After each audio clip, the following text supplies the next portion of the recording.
विद्यार्थियों नमस्कार। हमारे यूट्यूब चैनल आकृष्ट स्टडी पॉइंट में आपका स्वागत है। आज हम एक्सरसाइज 2.2 बालाजी प्रकाशन गणित कक्षा 10 बहुलक बहुपद पढ़ने जा रहे हैं। बहुपद में इससे पहले हमने 2.1 और उससे पहले वास्तविक संख्याओं का सारा वीडियो अपलोड कर दिया हूं। अगर आपको ये वीडियो पसंद आ रहे तो इससे पहले की वीडियोज़ आप देखना चाहते हैं तो हमारी प्लेलिस्ट में जा कर के देख सकते हैं। और अगर कोई डाउट या क्वेरी है तो पूछ सकते हो। अगर कोई विशेष टॉपिक पे आप वीडियो चाहते हो तो हमें कमेंट बॉक्स में कमेंट करके पूछ सकते हो और हम उसकी वीडियो आपको ज़रूर प्रोवाइड करेंगे। तो देखते हैं पहला क्वेश्चन हमारा क्या कह रहा है। कह रहा है यदि अल्फ़ा बीटा गामा बहुपद 2x³ plus x square minus 13x plus 16 के मूल हैं तो alpha into beta into gamma के मान को ज्ञात कीजिए। अच्छा, अब अभी तक आपने पढ़ा था क्या द्विघात समीकरण या दो घात बहुपद। दो घात बहुपद आपने पढ़ा था या फिर दो घात समीकरण पढ़ा था, लेकिन ये अब आपको मिल रहा है त्रिघात बहुपद। दो घात बहुपद जब होते थे तो आपको क्या होता था, उस x की अधिकतम पावर 2 हुआ करती थी और जब 2 होती थी उसके दो सॉल्यूशन होते थे जिसको अल्फ़ा कॉमा आप बीटा बोलते थे। लेकिन यहाँ पर अधिकतम 3 पावर है, मीन्स x³ है और जब पावर 3 है इसका मतलब क्या हुआ सर, इसका मतलब ये हुआ कि इसके 3 सॉल्यूशन होंगे, एक अल्फ़ा एक बीटा और एक गामा आप मान सकते हो। इस तरीके से 3 सॉल्यूशन हैं और आपको पूछ रहा है alpha into beta into gamma का मान ज्ञात कीजिए। जैसे यहाँ दो घात समीकरण बहुपद में जो होता था वहाँ अल्फ़ा प्लस बीटा होता था बराबर माइनस b/a और अल्फ़ा इंटू बीटा होता था c/a। इसी तरीके से यहाँ पर दो कंडीशन हुआ करती थी, लेकिन यहाँ पावर 3 होने के कारण यहाँ पर कंडीशन 3 है। अब जब यहाँ पर 3 कंडीशन है इसका मतलब ये हुआ कि यहाँ पर 3 सॉल्यूशन होंगे। तो हम इस सॉल्यूशंस को कैसे करेंगे वो देखते हैं, ठीक है। तो पहला क्वेश्चन जो आपको दिया है अल्फ़ा बीटा गामा में, ये होता क्या है, alpha into beta into gamma में इस मूलों का गुणनफल होता है माइनस d/a। डी की वैल्यू लास्ट वाली होती है तो माइनस का 16 और अपान a का मतलब x³ का गुणांक तो 2, 2 अट्ठे 16, 8 आपका क्या हो जाएगा माइनस का 8, फाइनल सॉल्यूशन होगा। अब क्वेश्चन नंबर सेकंड देखते हैं। क्वेश्चन नंबर सेकंड कह रहा है यदि त्रिघात बहुपद x³ ax³ plus bx² plus cx plus d के दो मूल शून्य हैं तब तीसरा मूल ज्ञात कीजिए।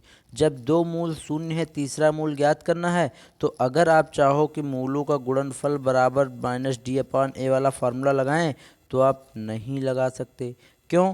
क्योंकि ये भी जीरो ये भी जीरो और ये केवल बचेगा, लेकिन मल्टीप्लाई में अगर जीरो के साथ किसी भी चीज़ को मल्टीप्लाई करोगे तो ऑटोमेटिक कोई जीरो आ जाएगा, अर्थात हमें तीसरा मूल ज्ञात नहीं हो पाएगा। फिर ऐसी कंडीशन में करेंगे क्या, मूलों का योगफल होता है minus b/a। Alpha plus beta plus gamma is equal to minus b/a, ये फार्मूला होता है। ये आप यहाँ पर लगाओगे तो यहाँ अल्फ़ा की वैल्यू 0 रखोगे, बीटा की वैल्यू 0 रखोगे तो ये दोनों तो हो जाएंगे 0, बचेगा गामा, गामा होगा माइनस b/a। माइनस b का मतलब x² का गुणांक, x² का गुणांक कुछ नहीं तो 1 है तो माइनस b मतलब माइनस 1 अपान में a का मतलब x³ का गुणांक है क्या 2, तो माइनस का 1/2 आपका क्या हो जाएगा, गामा की वैल्यू या फिर तीसरा गुणांक हो जाएगा। इस प्रकार से क्वेश्चन नंबर सेकंड भी खत्म। चलते हैं क्वेश्चन नंबर थर्ड की ओर। क्वेश्चन नंबर थर्ड हमारा कह रहा है यदि बहुपद 3x³ plus 5x² minus 7x minus 27 के दो मूलों का गुणनफल दिया है तब तीसरा मूल ज्ञात कीजिए।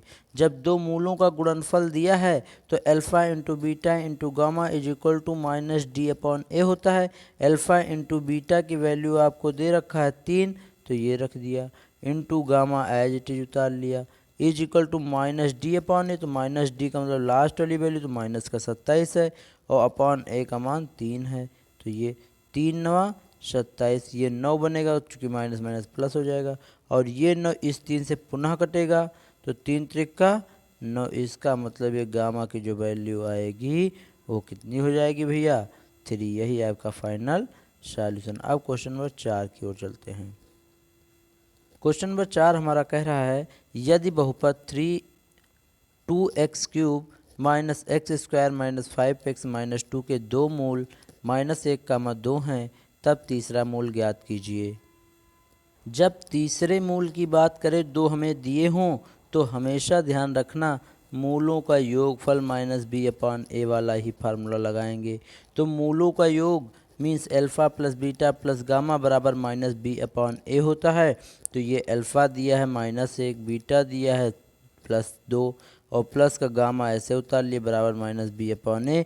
b है एक्स स्क्वायर का गुणांक, a है क्या 2, तो -1/2 माइनस माइनस हो जाएगा प्लस, तो 1/2 बराबर 1 प्लस गामा, तो गामा बराबर 1/2 ऐसे रखो, ये 1 माइनस में ले आए तो ये बन गया। अब हाफ में से 1 घटाओगे तो माइनस का हाफ आ जाएगा और यही आपका क्या होगा, तीसरा क्या होगा भैया, मूल हो जाएगा। यही आपका तीसरा मूल हो जाएगा। इस प्रकार से क्वेश्चन नंबर 4 खत्म। क्वेश्चन नंबर 5 देख रहे हैं क्या कह रहा है। क्वेश्चन नंबर 5, यदि द्विघात बहुपद या त्रिघात बहुपद में क्या दिया है, x³ minus 4x square minus 7x plus का 10 के दो मूल 1, -2 हैं तब तीसरा मूल ज्ञात कीजिए। सेम टू सेम ऊपर जैसे वही formula alpha plus beta plus gamma बराबर -b/a, उसी में वैल्यू रखा तो 1 - 2 plus gamma is equal to -4/1। This is -1 plus gamma is equal to 4, then gamma is equal to 4 + 1, चूँकि 1 इधर जाके पॉजिटिव हो गया तो गामा की वैल्यू आ गई 5। यही आपका फाइनल सॉल्यूशन। तो अल्फ़ा बीटा गामा अगर त्रिघात समीकरण है तो इन तीनों को आपको पता होना चाहिए। अगर चतुर्घात समीकरण आएगा तो अल्फ़ा बीटा गामा उसके साथ में डेल्टा या लैम्डा भी चलेगा। ठीक है, डेल्टा या लैम्डा चलेगा। खैर क्वेश्चन नंबर 6 देखते हैं। क्वेश्चन नंबर 6 कह रहा है यदि बहुपद x³ minus 4x square plus x plus 6 का एक मूल है तो अन्य मूल ज्ञात कीजिए। मीन्स अल्फ़ा आपको दे रखा है, 1 है माइनस का, बाकी बीटा और गामा आपको ज्ञात करने हैं। कैसे करोगे, देखते हैं हम कैसे करते हैं। चूँकि 1 दिया है तो 1 इसको संतुष्ट करेगा। ठीक है, तो इसमें हमने किया क्या, वैल्यू रख दिया alpha plus beta plus gamma बराबर -b/a। अल्फ़ा की value -1 plus beta plus gamma is equal to -4/1। यहाँ से हमने सॉल्व किया तो बीटा प्लस गामा 5 आ गया। एक बार हमने दूसरा फार्मूला लगाया alpha into beta into gamma -d/a होता है। यहाँ वैल्यू रखी तो गामा की वैल्यू आ गई 6/बीटा। जब समीकरण 1 में 2 का मान रखा तो आपका द्विघात समीकरण बन गया। द्विघात समीकरण कुछ इस टाइप का बना। इसको हमने तोड़ लिया, तोड़ करके किया क्या, बीटा की वैल्यू 2 ठो निकाल लाई और दोनों बीटा की वैल्यू जो आई हैं उनको गामा में परिवर्तित किया। गामा बराबर 2 आ गया, गामा बराबर 3। इस प्रकार से बहुपद के अन्य दो मूल 2, 3 या 3, 2 हो गए। इस वीडियो को यहीं पर विराम करते हैं। अगला वीडियो अगले लेक्चर से लाऊंगा। Thanks for watching this video.